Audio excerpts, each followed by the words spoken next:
ఎక్కడైనా విత్తనం నాటితే మొక్క అవుతుంది, కానీ ఇక్కడ మాత్రం పెన్నుని నాటితే మొక్క అవుతుంది. అదెలా అని షాక్ అయ్యారా? అవునండి, మీరు విన్నది నిజమే. ప్రకృతి అంటే అందరికీ మక్కువే కదా. ఆ పర్యావరణాన్ని రక్షించుకోవాలని అందరం అనుకుంటాం. మరి ఆ పర్యావరణంపై ప్రేమతో తన వంతు కృషి చేస్తుంది ఓ గృహిణి. ఏకో పెన్ను తయారు చేసి అందరి ప్రశంసలు పొందుతుంది.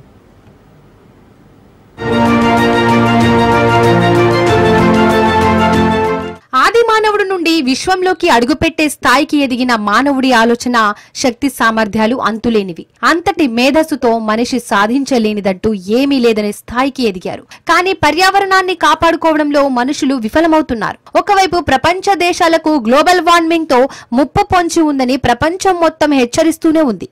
ఒకప్పుడు ఈకలతో ఇంకులో ముంచి రాసేవారు. ఆ తర్వాత పాలి పెన్నులు, చెక్క పెన్నులు, స్టీల్ పెన్నులు, ప్లాస్టిక్ పెన్నులు వచ్చేశాయి. ప్లాస్టిక్ ను నిషేధిస్తూ పర్యావరణాన్ని కాపాడుకోవాలని, అందుకు కోట్ల మొక్కలు నాటాలని దశాబ్దాల కాలం పాటు శ్రమించి పద్మశ్రీ అవార్డులు అందుకున్న మహనీయులు కూడా ఉన్నారు. అలాంటి వారిలో వనజీవి రామయ్య దంపతులు కూడా ఉన్నారు.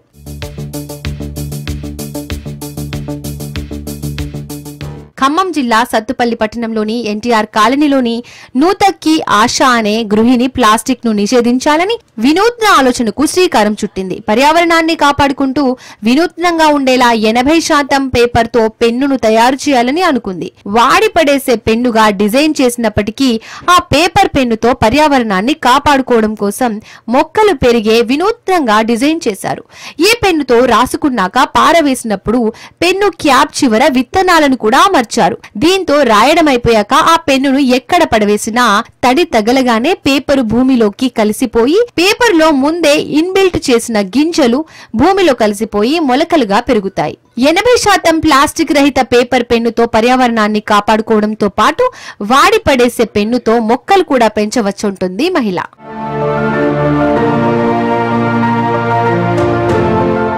రాబోయే భావితరాలకు పర్యావరణాన్ని కాపాడుకోవడం ఒక బాధ్యత అని తెలియజేస్తూ మొక్కలు నాటాలని సూచించేలా ఈకో పెన్ ఫ్రెండ్లీ పెన్ తో సాధ్యమవుతుందని సూచిస్తున్నారు. వీరి ఆలోచనలకు సత్తుపల్లి ఎమ్మెల్యే డాక్టర్ మట్టా రాఘమయ్యి దయానంద్ కూడా ఆకర్షితులయ్యారు.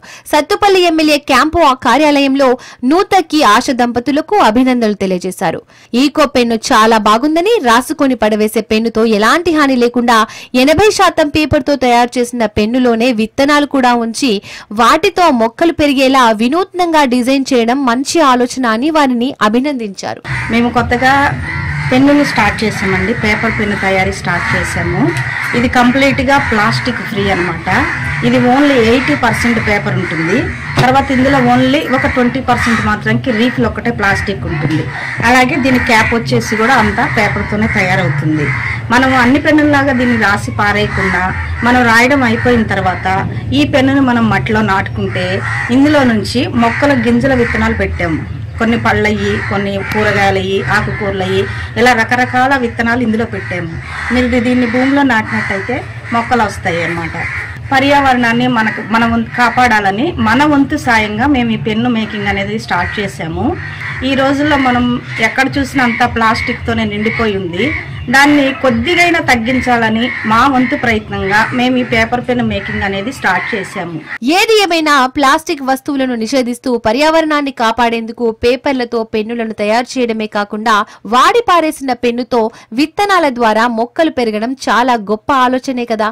పెన్ను ఖరీదు 10 రూపాయలు మాత్రమే. ఇదే పెన్ను అమెజాన్ లాంటి ఆన్లైన్ మార్కెట్ లో 30 రూపాయల వరకు ఉంటుంది. ఆశ తయారు చేసిన పెన్నులో విత్తనాలు ఉండడం అదనపు ఆకర్షణగా నిలుస్తోంది. ప్రకృతి రక్షణతో పాటు ఆదాయం సమకూరడం తమకు ఎంతో సంతోషంగా ఉందంటున్నారు.